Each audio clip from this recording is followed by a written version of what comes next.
Hello there, and welcome to another episode of the Grad Connect, where we're using our experience to help professionals along the way.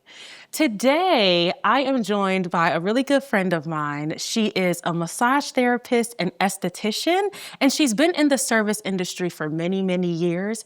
Today, we're diving into a conversation about the pros and cons of working in the service industry. So please help me welcome Gabriella Duncan. Hello. Okay. Okay, girl. First of all, thank you so much for doing this with me. I also forgot to mention that you're a mom, which is the most important thing. So I know how important your time is. And thank you so much for sitting down and doing this with me. No problem. So I wanted to talk to you specifically because, as I was sharing, I feel like when we think about our jobs and it's just like, okay, I've done all the things. I'm now at this stage of my life. I have the career. I work the plan, and still coming up feeling a little bit less fulfilled, still coming up feeling like, okay, yes, but I'm tired at the end of the day. And I did work in corporate America. I worked in corporate America primarily as an analyst. And I know there's been times where I've dabbled into the service industry. So at a point in my life, I was a hair braider. I worked in education for a second. And so I've had a few away from the desk types of jobs. And it definitely does something for my mental. But I'm just curious to know if that was really, really the thing. Is that any less burdensome than working in front of a computer every day? And so I want to know, from your perspective, we can start there. I guess, what do you think is the main difference with working in the service industry? What do you like most about it? I feel like for me, I started as a massage therapist first. And the reason I got into it was because I wanted to help people and see the difference and change of people's mental well-being. And so for me, I feel like that's what brings me joy. That's what keeps me going back to it is I'm helping someone in the long run feel better, get better, seeing their progress. And so when I started, that's always been the end goal is making sure when they leave my table that they feel better at the end of the day. Wow. Yeah. And so I jumped way out there. So maybe we should bring it back just a little bit so you could talk in your own words about what exactly it is that you do. Because obviously I mentioned you're a massage therapist and an esthetician. Yes. So can you break that down? Because everybody has esthetician in their bio. What do y'all be doing? Okay, so for the esthetician standpoint, esthetician is everything skincare. So that can be anything from lashes, it can be facials, it can be makeup, it can be microdermabrasion, it can be a wide range, waxing, a wide range of things. Yeah. So that's how I ended up getting into aesthetics is I liked the big, broad span of it. Yeah. Me personally, I work on skincare, on facials and waxing. So I help people with if they have issues with their skin, they're trying to treat. And if they have waxing, they want to get, their arms, their legs, whatever done. I do that part. Makeup, I admire it, but I'm not. I'm not good at makeup. That you've been doing makeup this whole time. I'm not a makeup artist. I love it. I admire the people. I have very close friends that do makeup, and they do great makeup, but I am not. You gotta know your strength. Yes, it's true. Exactly. Especially as an esthetician, you have to know what you're good at, and it's good to dabble and experiment. But you definitely have to know what you're good at. In that sense. And so estheticians do all these things. And so when you were jumping into it, knowing that this is a service field and you're going to be working with people, were you a people person before? And no, okay, so and how is that aspect of it, right? Because it's people have moods. People are nice. Sure. Sometimes they're mean. Yeah. So how does that affect your overall job satisfaction? So it's funny because when I first got into the spa industry, obviously I said I started as a massage therapist, and I got into that because I'm like, I don't have to talk to anybody. I can just go back there, massage. They won't say a word to me. Not at all.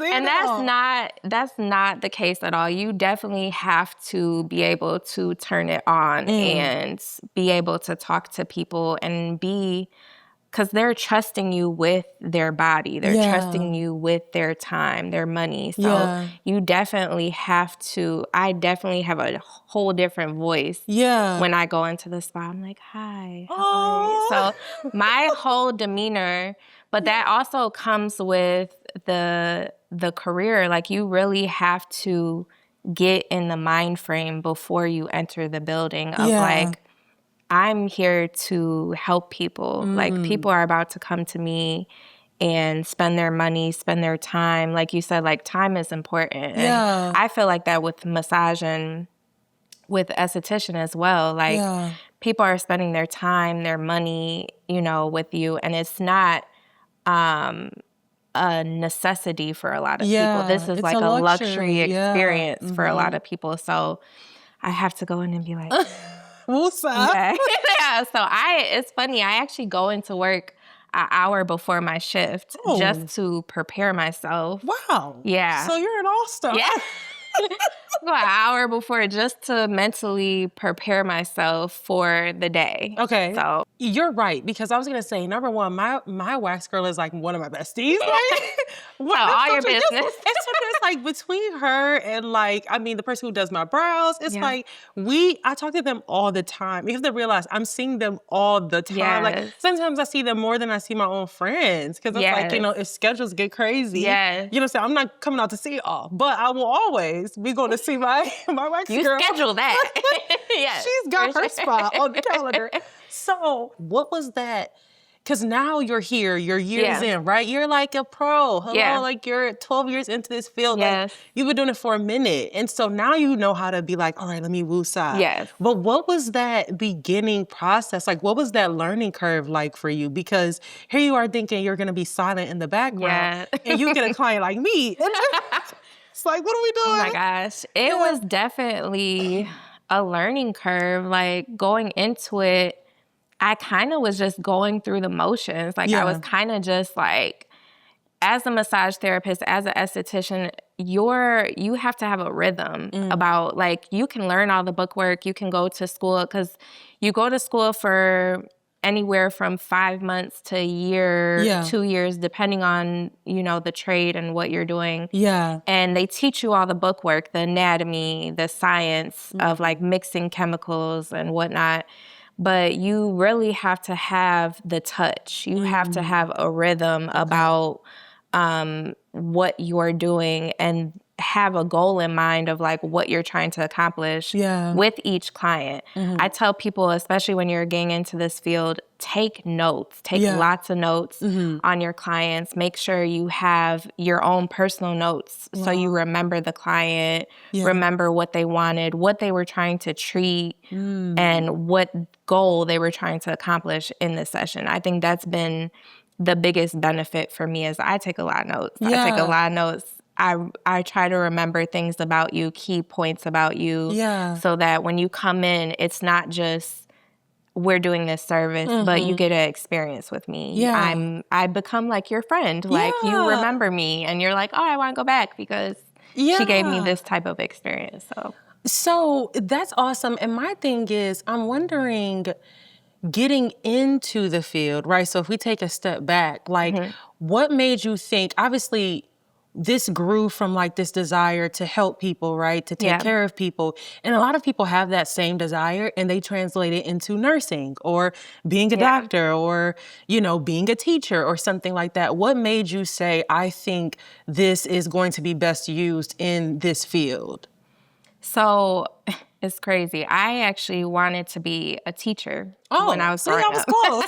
See? It's funny you say that, because since I was a little girl, I was always like, I'm going to become a teacher up until high school. And I actually got an internship in a school, and I was like, this is not for me. Oh, no. So it actually like deteriorated that dream of mine of like, this is too much. Like, I actually don't aspire to, like, it was nothing what I had envisioned the years I had been growing up. And then that same year, actually, my senior year of high school, my mom actually got hit by a F-150 walking into work.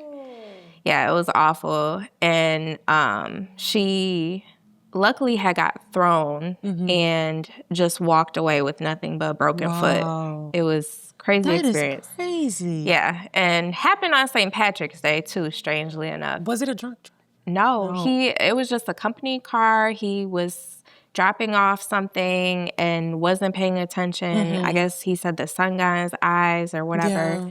But from that experience, my mom ended up in physical therapy, and she was actually, her friend bought her a massage to kind of like help her de-stress. Yeah. And the lady had mentioned reflexology, and my mom was like, no, they told me like I would never walk the same again. Like she basically accepted that as her fate. Yeah. And this lady offered her massage therapist offered her like a month. Like, I will give you your money back if you don't see a difference. And literally after one session, my mom was able to wiggle her toes. Oh, wow. And she hadn't been able to do that since the accident. Wow. So I was just amazed. I started doing research, like, what did she do? Like, she do some magic on it. Like, I was just enamored. Like, I could not believe the benefits of massage. And then I started getting massages with my boys when I was pregnant, and just seeing the benefits of that. And it really helped me like prevent like postpartum depression and like just rebalancing your hormones after having a baby. You know, your hormones are out of whack when you're pregnant. And so I was just like, wow, like I see the benefits. I've witnessed them firsthand. So then I jumped headfirst into massage after that. Wow, I love that. Yeah. And I wish like there was more of a light being shined on shined. They're about to drag me. I don't know if that's right. I wish there was more light on like the benefits of this kind of treatment, you know, because obviously like there's so much encouragement towards like, oh, take the pain relievers, girl, and like all of these medical things. But it's like stretching and like massages and like even I know about acupuncture. It's like these things, they were used for a reason. And it's like, we got to learn to balance that instead of jumping all the way into the science and the chemicals and the whatnot. I agree. So I love that you have a very organic connection to the work that you're doing. And do you think that's why you're able to find such fulfillment in it? Because like, you have a reason, right? Yeah. Like you remember your mom healing from it and even your own personal story. Yeah. Is that why? Is that what keeps you going? Oh, yeah, for sure. I definitely feel like just seeing the healing in massage and from people. Like I've dealt with a wide range of clients too, of like just being stressed out, dealing with, you know, work or family or just world problems and coming in and getting a massage or getting a facial and just being able to disconnect and relax your mind. Like that's so precious. Like I recommend everyone experiencing it because it's just a great thing to have to be able to do that. Yeah, it's like you're healing people. Yeah. In a really, really like interesting way. Like, I love it. And I wonder, like, because you're obviously like a very positive person. Do you ever get impacted by like other people's moods? Oh, yeah. Okay. How do you for control sure. that? Or do you control it? You just be walking around their attitudes? Other people's anger? I'm gonna be very transparent. It's hard. HIPAA it's laws, very. Girl. Is that a thing? Is that a thing in your field? Okay. It's hard, and I don't do Reiki for that reason because I am a huge empath and I feel feelings before they even enter the room. Like I can tell when someone's about to give me attitude or be like, I feel it. It's before they even enter my room because it's just an energy thing. And it's very, like, I'm very in tune with energy. So it's very hard for me to disconnect. I honestly have to take the day off. Like, I've had clients where they've really, like, impacted me, and I've had to cancel my book for the day because it was just bad. Yeah, I'm still learning. Like, I know it's a thing. Like, I'm sure other massage therapists and estheticians will say you have to ground yourself. And I just haven't discovered how to do it yet. Because if they mess up your mood, how are you going to, help your other clients? It's like really hard. And I guess that's one of the things about the service industry is it's like, it's because you're dealing with people and you're a person too. And it's like, there's so much emotion tied up in the work. And it's like, even if, like I've worked on various projects, I got, my mom is a chef and like sometimes I'm, helping her. And it's like, like the things just seem so like, I don't know how to say it. It's like almost not a stable foundation. You know what I'm saying? Because it's like, if somebody's mad today, you know what I'm saying? Like, where are my customers? But it also helps me give people a lot of grace too, because I've had people come in with a horrible attitude and then get a massage and it flips. Okay, got it. Or they have a horrible attitude or demeanor, and then they come in and they vent about what they're holding in. Okay. Like with massage and just being in this industry, a lot of times you'll see people at their most vulnerable because you are in a vulnerable state. You're giving your body to someone to, help heal you. Yeah. And so in that sense, I give a lot of grace, but I also am like, when that doesn't happen or when they're still holding on to it, I have to like let go and just disconnect because protect your space. Protect my space and my boundaries because I don't want to take that home with me, So because you obviously have people to care for. Yeah, wow, for sure. So I'm wondering now, before you fully jumped into your career with this, did you ever like do like a computer or some type of like job like that? No. I was never a desk job girly. Like I would love to know how y'all knew this so early. I've always been a very active person. Okay. Like I cannot sit still to save my life. Even as a little girl, like I was always in like dance or cheerleading, pageants. Like I cannot sit still to save my life. And when I started working, I actually was in the food industry, so I was waitressing.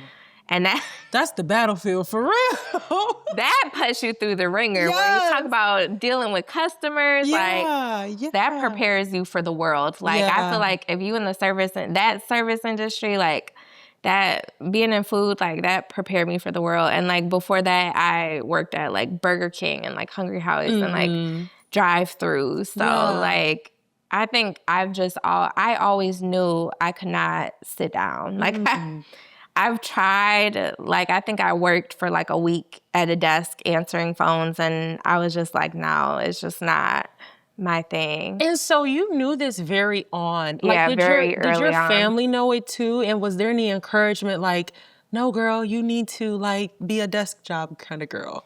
Well, it's crazy. My family knew. They did definitely know I was never going to be a desk job girly. They never encouraged that, but they always wanted me to be a nurse. They thought I was going to grow up and be a nurse. So they weren't that far off. So same thing like you said. Like they were like, I can see you helping people. Or my mom, she kept encouraging the teaching position. So they knew I was always going to help people, but they didn't really know how. And like nurse is just too like, the blood and that was too much for me. Like I can handle a little here and there, but I'm like, that's a lot. Like it's a lot of structure. Yeah. And just the inconsistency, I think too. Like I'm a very scheduled, organized person. So the inconsistency in the medical field kind of scared me away. Like I was like, I know I couldn't mentally take that on. And then just being an empath and everything they deal with in that, like, I'm like, I would be a wreck. And you got to deal with family. Yes. Sometimes I was like, I would be a wreck coming home. I could not mentally, I just knew I couldn't take all that on. Mm-hmm. Yeah, it was So was there any contention within you, like, that you were now pursuing like this trade as opposed to like the traditional pathway that a lot of people pursue? Was there any like hesitancy within you? It definitely was. My family early on was like, there's no money in that. Like, you know, it's a good hustle, but it's not any money in it. Yeah. And it's going to dwindle out because they, like many other people, are looking at massage and skincare and facials as a luxury. Yeah, yeah. But for me, it was a way of life. Like, I'm like, I feel I can persuade people to have this be a regular thing for them and make this a part of their lifestyle. Like, if you want to be healthy, I feel like getting a regular massage, like, it definitely lowers your stress levels. It definitely helps you. If you're someone who works out on a day-to-day basis, it helps you. What's day-to-day? If you're working like working out 3-4 times a week, it definitely helps you stay pliable, you know, like getting stretching. Because I stretch in my massages as well. So it keeps you, you know, flexible and keeps your body relaxed at the same time. Yeah. So I see all the benefits, mood swings. Us women, we go through a lot of mood swings, hormone changes as you get older. Yeah. And it keeps all that at bay to where you don't need medication. If you keep a healthy lifestyle, if you keep up with your diet and you keep a regular massage, I feel like that helps. And same with skincare. Skincare is the same thing. Yeah. If you're keeping up with your skincare and making sure you're cleansing your face, you're applying sunscreen, you won't have these, as I won't say you won't have wrinkles, but you won't have as many. Yeah. The aging process will slow down. Yeah. The rate of skin cancer will slow down. You know, all these major things that, especially as minorities, we tend to ignore. Yeah. Like, you still need sunscreen as much as... Now, how do you... I know we like to think we got melanin, we don't need it, but we definitely do. Everybody take your sunscreen. Seriously. They have the shimmer one now. Yes. You know what I'm saying? You like the shimmer. That's what I use. But yes, I have learned my lesson. Yes. I will be sunscreening it up. You know, obviously you've stated that your fulfillment in this field comes from just like helping people and healing people. And I see so many people going like who are in the esthetician pathway, like creating their own businesses. Yes. And like really fully going the solo route. How do you feel about that? And do you feel like that's like a next step for you or something that you've explored? Or do you feel like that's the natural progression for people who are in the trades? Yes. Because most people who have trades, you know, eventually, you know, they're like, okay, I'm going to do a solo. Like, I can contract. So how do you feel about that? I see the benefits of it. I explored it during the pandemic. I did explore having my own suite and having my own business. Okay. But as a mom, it's exhausting. Yeah. I won't say I wish, because I plan to dive back into it. What I will say is making sure you have a nest egg, like, you have to have money saved up for unfortunate circumstances like losing your house, having someone die, you know, things of that nature. Yeah. And you can't physically, like, because all my clientele came from Instagram. So when I was working for myself, all my clientele came primarily from Instagram. Gotcha. And the moment I stopped posting was the moment I lost business. Oh, no. Yeah, so the day I stopped posting was the day I lost business. What? So you really have to it's a 24/7 job. Yeah. Like, you don't get to clock out at the end of the day. You still have to answer emails, answer messages. You still have to post and talk about your business, and you're like content. You're a walking billboard. Yeah. Like, you have to constantly sell. Yeah. And as a mother, I just felt it was taking away from my kids. Yeah. And that's where I was like struggling with the balance of it all, trying to figure out, okay, how do I divvy up my time? You really have to schedule, like you have to plan a schedule for your day, for your business. Yeah. And so I definitely want to go back to it. I definitely feel like you make more money for yourself, and it pushes you to work harder because it's you. Yeah. It's your brand. Yeah. It's you as the person who's giving this product or giving this service to someone. So your name is on the line. Yeah. And I think I definitely succeeded in it, but just knowing what to do in that sense of like where to go from there. Yeah. I love that you have like all of these real life considerations, right? It's like You're really thinking about how this works into your schedule. And yeah, like, we've already set it up about like owning your own business. Like, it's not for the weak. It's not. It's not for the weak. And so my question is, aside from like the entrepreneurship side of it, right? Especially in your field, everybody's not cut to run their own operation because some people are just mean. You know what I'm saying? Yeah, for and sure. So it's like, and I think that's been like the huge conversation. Even when we talk about like hairstylists and stuff, it's like, Yes.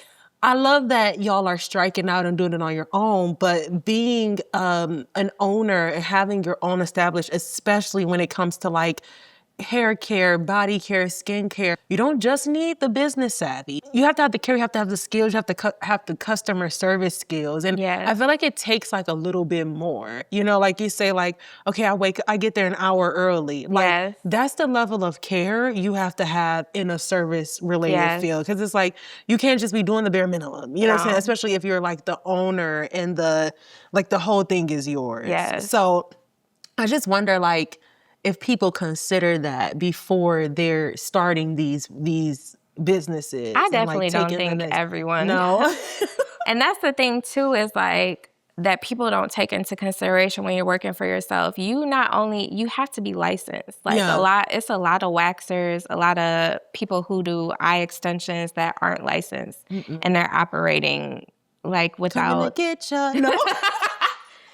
But yeah, you have to be licensed Yeah. first and foremost in these fields before you go and dive in and work, because someone could come back and sue you, Yeah. and then this is your Little black livelihood. eye. Yeah. And then making sure you're also insured as a licensed professional, because God forbid something like that does transpire where you gave someone a chemical reaction or hurt their body, you have to make sure you're insured to cover that cost if they do come and sue you. And I don't think people take that into consideration, making sure you're having them fill out intake forms so you know before they get on your table what medical conditions they have, what medications they're on, have they had any recent surgeries, things of that nature. You need to know before you even work on their body.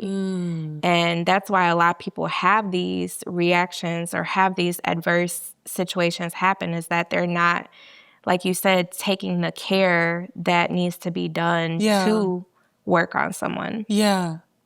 So Yeah. So it's a lot. And it's I a think lot to consider. that it's so funny because like in every different job or like project that I've considered, one thing that I've come to know is that there's no such thing as a side hustle. No. Like we can say it's that, right? But anything that you do, if you're gonna do it well, you really do have to give your full self to it. Like you can't just quick go learn how to do lashes. You know what I'm saying? Like even though some people do. Yeah. Like that's not sustainable. No.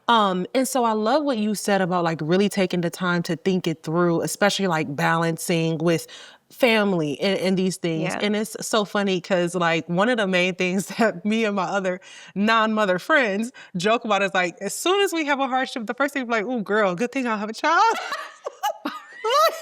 like that's the first For thing. real, Like, it's a imagine having to lot. take care of a baby. It's like On top of all this, right? Like, yeah. so I guess I'm wondering like, you know, how do you balance like wanting to expand, you know, in your career and balancing a family. Because the thing is, like, the other thing about, you know, 9 to 5s and you know, like the traditional corporate thing is like, there's a little bit more predictability to it, right? Like, I generally know how my day is gonna go. Generally, you can reach me at this time. I'm probably gonna break here. You know what I'm saying? I'll be home at this time. But, you know, in service, so much of your day is dependent upon the other people. Yeah. So I'm wondering, like, especially with your experience, you know, working for yourself, how do you balance that, like wanting to expand and grow, but still having your main priority be your family? It's definitely a balancing act. Yeah. Shit, I mean, flashbacks. I'm like, whoa, that's a good question. I actually had my kids help me a lot in certain situations. Okay. So they were helping me like mail postcards to people. They were helping me like put stuff together in my suite. Oh, wow. So it was kind of like a family thing. So it became a family act. And I think that is really the only sustainable way to balance it all is getting your family involved. And of course, like kids, they want to know like what you're doing, what it's like to be at work. You know, they're curious about what their parents do a lot of times. So it was actually fun for them because they got to see like firsthand like what I do at work, what the process is, how I clean things. And it gives them tools too and motivation to also possibly become an entrepreneur. Like my boys are in the process of starting their own lawn business and trying to do that. My daughter wants to do her own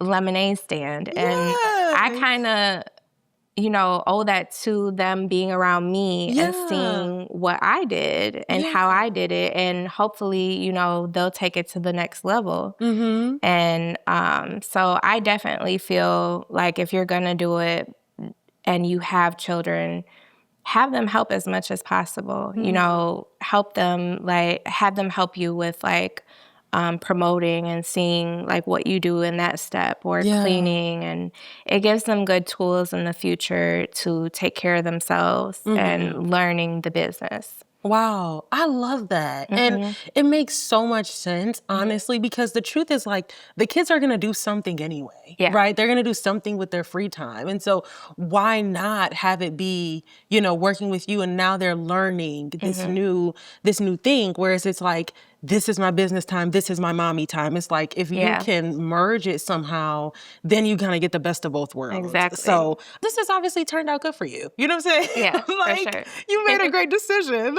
And I think it's dope that you had that insight about yourself all those years back to know like, yeah, this is what it is, this is what it's not. Yeah. And so let me figure this out. But for someone who is, you know, in maybe like a role that they don't feel like is the right fit for them and looking to enter the service industry or your industry specifically, what do you think are some things that what would be some tips or some advice or just some guidance that you could share for someone trying to jump into it now at this stage? For sure. I would say the biggest thing is being passionate about what you're looking to do. So whether it's massage, whether it's esthetician, or whether it's hair, first make sure this is something you're passionate about. Like my family would say, you know, there's no money in there. There's definitely money in the service industry, first of all. Paid. It's definitely money. But I will say the money doesn't come if you're not passionate about it, if you don't put your whole all into it, if you're not continuing your education after you get that license, making sure you're continuing education and learning more about your craft. Yeah. And research the schools that you're going into. Make sure this is a good fit for you and your schedule. The products, research the products that they're using. If this is something you want to be a part of, I researched all of my schools when I went to massage and aesthetics to make sure like this is something like I want to be a part of. Yeah. And also just keep learning. Like that's the biggest thing too, is just don't be 5-10 years down the road and feel like you know everything. Yeah. Because the industry, that's another thing. The industry is always evolving. It's always changing. It's always got new trends and new things that people are going to be into, and just keeping up with that as well. Yeah.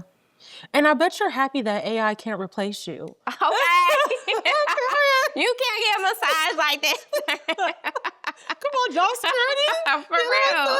When they said it wasn't going to be. Look who's secure after all. Like, straight up. You cannot replace me by a robot. A robot cannot massage you. Like, it's never going to happen. It's never going to be the same. No. So two more things I want to ask you, right? Like, we've considered a few things, like, and I want to know what you think is the biggest factor in giving you like this satisfaction, right? Because like we talked about the type of work you do, right? Obviously you're a massage therapist and like you're an esthetician. We talked about like you clearly having a personal connection and like a purposeful connection to the work you do. We talked about how this balances into your life, right? Yeah. So there's like this work-life balance. What do you think is the single biggest contributor of all of those things to your overall satisfaction? I think the biggest satisfaction of it all is being able to change someone's life. Gotcha. My sessions are usually an hour to 90 minutes. Yeah. And I can feel, like I said, I can feel the energy before it walks in the room. Yeah. And being able to have that change by the end of the session and have someone walk out with a whole new, different perspective on life, on their situation. Yeah. That's the gratification I get from what I do. Is make them feel better. I love that. No, like, cause it goes to show like that what's most important at the end of the day, like love what you do. Like, there's really no escape. Yes. You know, and you have to love it. You have to love what you do. Yeah. And I will say, like, even in times, like, cause then they'll be like, whoa, you love what you do, you still be tired. Yeah. But it's a different type of tired. You know, you feel like it's the kind of tired you feel when you actually have given like what you need to give. Like the type of tired you feel like if you go for a really good workout. It's like, I'm tired, but I'm rejuvenated, right? Or like I'm reinvigorated. Whereas like when you're doing work that's like just exhausting, it's like you're tired, no, like I'm fatigued, like I need to lay down. Yeah. And there's a huge difference there. So I think getting back to what you love, which is something I said in episode 1, y'all. Getting back to what you love is really the secret sauce of it all. And then I want to know if we, Gabriella, if you could go back to your, younger self when you were making this decision. And like, obviously we're moving into a space where trade school is more popular than it once was. But for the people who are still on the fence and is like, no, like, they're graduating, they're like, no, like I need to become a nurse, or like I really need to go to a 4-year program or something like that. Like, what can you say to them to kind of ease their anxiety, and knowing that this is a good decision as well, and like this is a valid option as well? I would say follow your gut instinct. Like, I think that was always my biggest motivation to do what I do now is I just followed what I felt. Like, I wanted to be a teacher. I thought I was going to be a teacher. And when my gut was like, no, this is not for you, I followed it. And the beautiful thing in this industry, in the massage, hair, esthetician industry, is so many avenues. Like, you don't have to just stay in the spa. You don't have to just stay in working in a suite. Like, they have doctor's offices. You can be in a chiropractic office. You can be in a gym. With esthetician, you don't have to just do facials. You can do makeup. You can do lashes. It's always room for exploration, which is why I love that as well. It's like, I don't feel bind to just one thing or I have to just be set in one place. And it's constantly evolving. It's constantly changing. So it's even more avenues opening up for our industry. So. I love this because like, I think at face value, like I said, like number one, I didn't even know everything like the title esthetician entailed. Yeah. I just know I go see my wax girl, right? And so I am just so happy to connect with you because you have so much passion for the work that you do. And I think, like I said before, like so many times we jump into these things and it really is just like, well, how many clients can I get? And exactly, it's just so beautiful to see someone who still cares about the work and the service, you know, in a time where service is a little iffy. You know what I'm saying? Like the quality of service, right? Thank you for all that you do. Yes. And, you know, professionals like you are so, so important. And honestly, it's really brave to be like, look, I'm going to go to trade school. You know what I'm saying? Especially like when we were younger, where it was like, you know, it wasn't what it was now, right? It's like to do, it's college, you know, it's college. So you're going to be a nurse, you're going to be this, you're going to be that. And like, even now it's like, who would have foreseen that something like Instagram even would exist where you can build your own clientele? You know what I'm saying? So it's super dope and like you're super brave. Do you have anything else you want to share that we didn't get to touch on? No. No?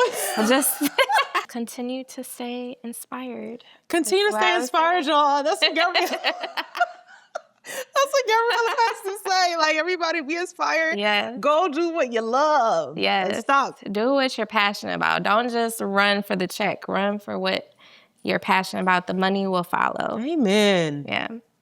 Because that's important. Gabriella, thank you so much for sitting down with me. Gabriella's information will be linked below, but low key, because she's a mom. So don't play no games.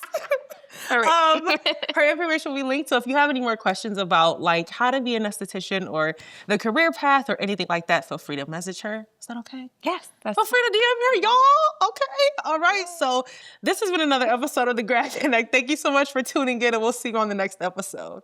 Bye.